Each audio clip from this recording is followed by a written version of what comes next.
Hey everyone, my name is Blair Cinta. Do your favorite drummers have a particular way they hit a backbeat? Do they get a signature sound out of just the way they hit the snare drum? A few distinct backbeats that come to mind for me are Steve Jordan, Stuart Copeland, Vinnie Colaiuta, Chad Sexton from 311, Matt Cameron from Soundgarden, Levon Helm, Mick Fleetwood. All these drummers have a very distinct sound when they just play a backbeat. How did they get that? What did they do to get this consistency and that sound that sounds like them? And how can you do it to get it so it sounds like you?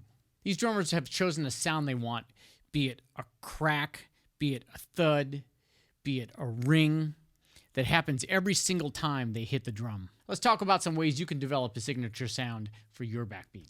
If you're enjoying what I'm teaching here online, please check out my 5 fundamentals to studio drumming. It's available for free. Just follow the link below. These 5 fundamentals are concepts that I've worked on and still continue to work on. They're basics for any drummer that wants to get really consistent, be called for studio sessions, and be the guy, whether it's in a certain town or online, anything like that. 5 fundamentals to studio drumming on the link below. One thing that I started to do when I was young was, and I believe I read this from Steve Jordan, was take a quarter, or in this case, I have some tambourine jingles, lay them on the snare or your pad or a drum pad so you can practice this quietly, and just trace this little area, okay? And you can literally just sit there and hit this, have a repetitive motion. Hit this spot over and over. Doesn't have to be fast. It has to be consistent, though, and that's really what we're going for, because that is the thing that's going to develop your sound. Your sound could be hitting it in the center with no rim shot.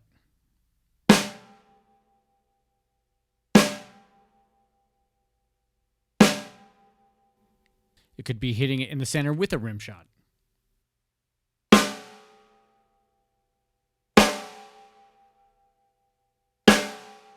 It could be hitting it off center.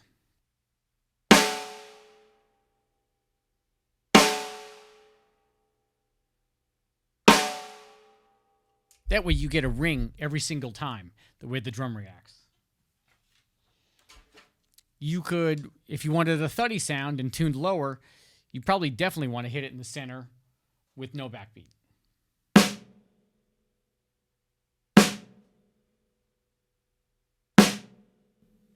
The important thing is that you learn to hit the same spot every single time, no matter the volume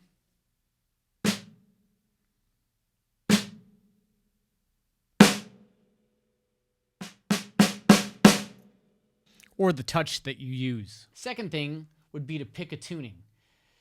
A lot of times in studio drumming these days, or even just, with the way modern recording is, we use a lot of different tunings, we use a lot of different snares, but there's nothing wrong with, especially if you're in a band or you just really want to develop your signature sound, is just to pick a sound and pick a tuning that you like and just stick with it.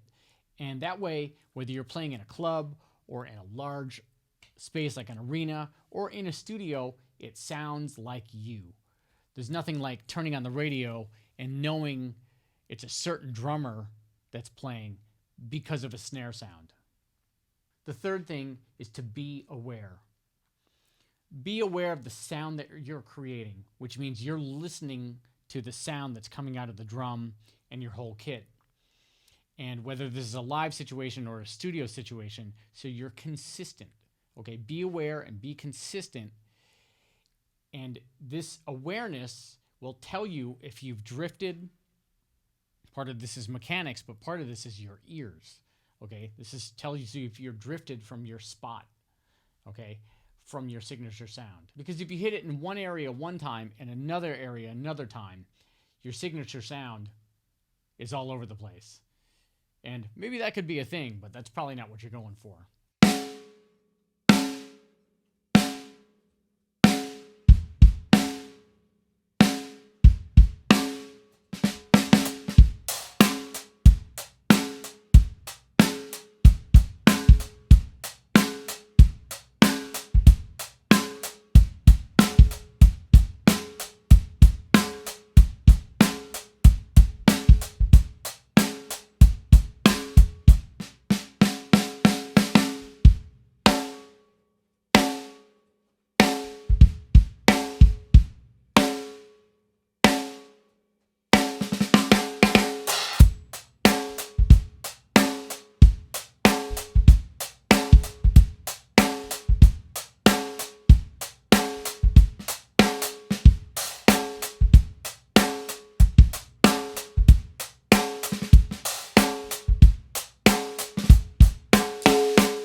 So to recap, draw a circle where you want to hit it. Practice your muscle memory. 2, pick a tuning, stick with it, have that be your thing. 3, use your ears, be consistent, and be aware of the sound that you're creating. All right, that's it. Again, my name is Blair Cinta. Thanks for checking this out. Enjoy. Go practice.